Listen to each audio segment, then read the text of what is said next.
परिंदे छड्डे हुए जी, दाना पानी उन्होंने करवा लिया वा, सही हो गया जी। दाना बाकी इजाफी बंद करता ताकि ओवर खुराक ना ले लैन। सर्दी है, परिंदे की चहलकदमी घट जाती है और वो हाजमा खराब होंदा। अज की वीडियो में दोस्तों शेयर करांगे कुछ सर्दी के मामलों के उत्ते मैडिसन के हवाले नाल और कुछ एहतियाती तदाबीर जिहदे नाल तुहाडे जानवरां दा कोई नुकसान ना होवे, सर्दी ना महसूस करन बहुत ओवर, क्योंकि असील खास तौर पर असील जिहड़ा वा बहुत गर्म तसीर का मालक आ और थोड़ी जी भी सर्दी तेज़ हो जाए तो ये फौरन ढिले हो जाते हैं। और कुछ मैडिसन के हवाले नाल इस वीडियो दे विच सिर्फ मैडिसन के हवाले नाल तुहाडे नाल गलबात होएगी और इंशाअल्लाह नैक्सट वीडियो दे विच खुराकी लिहाज नाल जिहड़ा कि खुराक दे नाल भी ये मामलात कवर किए जा सकते हैं और इन्हां नूं शदीद सर्दी तो महफूज रखा जा सकता वा। कोशिश करांगा टाइम घट तो घट दे विच दोस्तां दे नाल वीडियो शेयर करा और अपनी पूरी गल कंप्लीट कर सकां। कुछ एहतियाती तदाबीर होणगियां, कुछ मैडिसन होएगी। अस्सलाम वालेकुम वरहमतुल्लाहि वबरकातुहू। उम्मीद है सब दोस्त बुजुर्ग भाई खैरियत नाल होणगे और अल्लाह पाक दे हजूर दुआ है कि मालक सब नूं अपने हिफ्ज़ो अमान च रखे।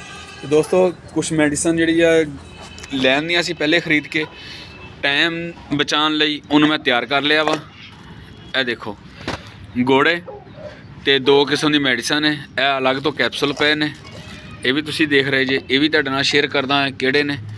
सब तो पहले तो मैडिसन है जी, माशाअल्लाह बच्चे जिहड़े पहले पुआरदे सीगे पूरदे सीगे फिट ने, तुरे फिरदे ने और अल्लाह की मेहरबानी नाल अपनी पूरी जवानी तक जाणगे। दोस्तों मैडिसन है ब्रूफन है और पैनाडोल है, इन्हां दोनों नूं पीस के बरीक कर लिया 5-5 गोलियां, क्योंकि मेरे परिंदे हैगे 8-9 परिंदे ने और सारिਆਂ ਨੂੰ ਉਹਨਾਂ ਦੀ मिकदार खुराक भी ਤੁਹਾਡੇ ਨਾਲ शेयर करता वां। जवान परिंदा यह थोड़ा जिहा वड्डा पीस टुट गया वा, इस तो थोड़ा जिहा छोटा कर लेना जिहड़ा कि आसानी नाल खा लवे, मूँह च ना जुड़े, गुड़ दे विच नमी नहीं ज़्यादा आउण देनी। ते छोटे जिहड़े आ ये इन्नी ही एक परिंदे लई है।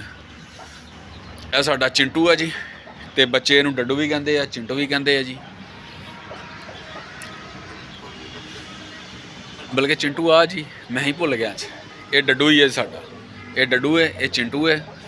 और बच्चे है जी माँ दे नाल चहलकदमी कर रहे, बाहर की हवा ठंडी ठंडी। ये हो गया जी मैडिसन के हवाले नाल, सही हो गया जी। ये खुराक इन्हां सारिਆਂ ਨੂੰ देसी भी ने विच, ए सामने आम खड़े ने साडे आंडियां वास्ते, बतकां ने ये भी माशाअल्लाह अंडे दे रही हैं इस टाइम। ए छोटे बच्चे ने, इन्हां लई खुराक है, असील है, इन्हूं भी ये देने हैं। उस तो बाद एहतियाती सब तो पहले तो जरूरी है जी अपना जिहड़ा हिस्सा वा उन्होंने कवर करो, सही है जी। यह कवर है, यह साइड भी कवर है, यह सामने थोड़ी जी हवा की फिर भी निकासी रखी हुई है।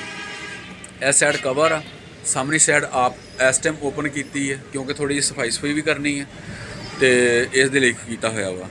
परिंदे जिहड़े आ आम रूटीन च असी 1 या 2 एक केज खुडे दे विच रखते हैं और ये इस टाइम सर्दी है, ये मैं परिंदियां की रद्दो बदल की जिहड़े कि आपस ना लड़न, ज़्यादा मिकदार ये रखी हुई है।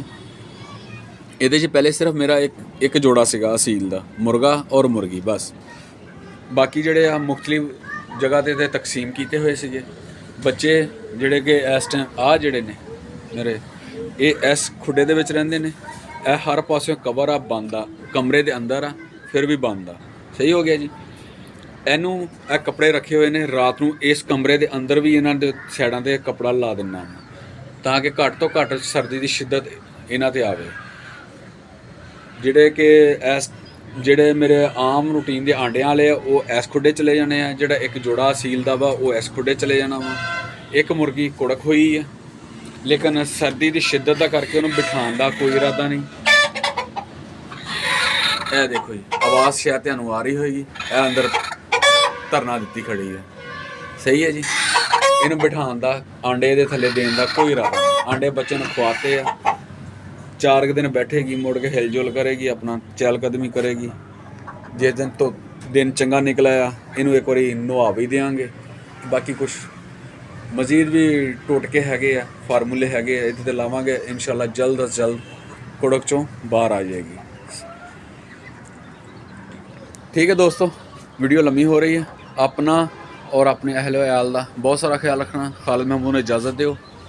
अल्लाह निगहबान।